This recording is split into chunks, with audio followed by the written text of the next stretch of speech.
এই দিনটি ভারতের রাষ্ট্রপতি এবং মহান শিক্ষক সর্বপল্লী রাধাকৃষ্ণনের জন্মদিন উপলক্ষে পালন করা হয় প্রত্যেক বছর 5 সেপ্টেম্বর। তাই এই 5 সেপ্টেম্বর দেখা যায় যে প্রতি বছর বিভিন্ন বিষয়গুলিকে বা শিক্ষকদের সম্মাননার মধ্য দিয়ে এই দিনটি উদযাপন করার চেষ্টা করে শিক্ষা প্রতিষ্ঠান থেকে শুরু করে সামাজিক সংস্থা। ঠিক তেমনি শিক্ষক দিবসের দিনে তেলিয়ামুড়ার অন্যতম বনেদি ক্লাব প্রোগ্রেসিভ ইয়ুথের বিশেষ উদ্যোগ।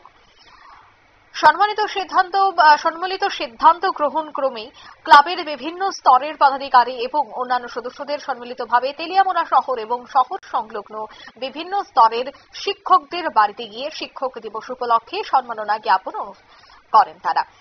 এছাড়া আড়ম্বরহীনভাবে এইভাবেই ক্লাব কর্মকর্তাদের সম্মানিত বা ক্লাব কর্তারা প্রতিনিয়ত এ ধরনের সামাজিক কাজকর্ম করে থাকছেন বলে তারা জানালেন।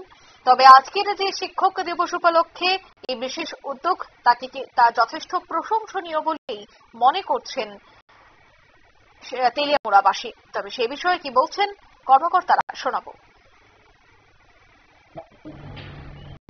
মহান দার্শনিক সর্বপল্লী রাধাকৃষ্ণের জন্মদিবস তথা শিক্ষক দিবস।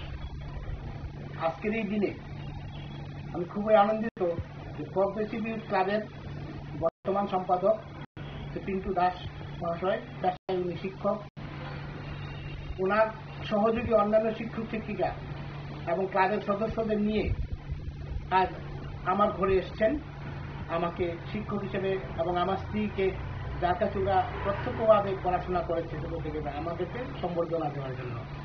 আমি খুবই আনন্দিত যে শিক্ষকতার পেশায় থেকে তারা আজ কিন্তু শিক্ষক হয়েছে এবং সমাজের মধ্যে যে কাজ করে যাচ্ছে, আলো বিতরণ করছে, যাদের আশীর্বাদে বা যাদের প্রচেষ্টায় তারা আজকে এই জায়গায় এসছে, আজকে তাদের কথা তারা স্মরণ করছে, তাদেরকে ভুলে যায়নি। এরকম মহান চিন্তাধারা নিয়ে তারা এগিয়ে যাচ্ছে। আমি তাদের আগামী দিনের আদর্শ শিক্ষক হয়ে গড়ে ওঠার জন্য আশীর্বাদ রাখছি এবং শুভকামনা রাখছি। তৎসঙ্গে প্রগ্রেসিভ ইউথ ক্লাবের এই আয়োজন সম্পর্কে বিভিন্ন স্তরের শিক্ষকরা যেমন ব্যাপক প্রশংসা করছেন, ঠিক একই রকম সমাজের অন্যান্য অংশের যারা রয়েছেন তারাও কিন্তু প্রোগ্রেসিভ ক্লাব কর্তৃপক্ষের এইভাবে শিক্ষক সমাজের প্রতি সম্মাননা প্রদর্শনের দৃষ্টান্ত রেখে অভিভূত হয়েছেন। আজকের এই আয়োজনে ক্লাব সম্পাদক পিন্টু দাস সহ বিভিন্ন স্তরের কর্মকর্তাদের উপস্থিতি কিন্তু দেখা গেছে। নিয়ে নিচ্ছি ছোট্ট একটি বিজ্ঞাপন বিরতি, সঙ্গে থাকুন।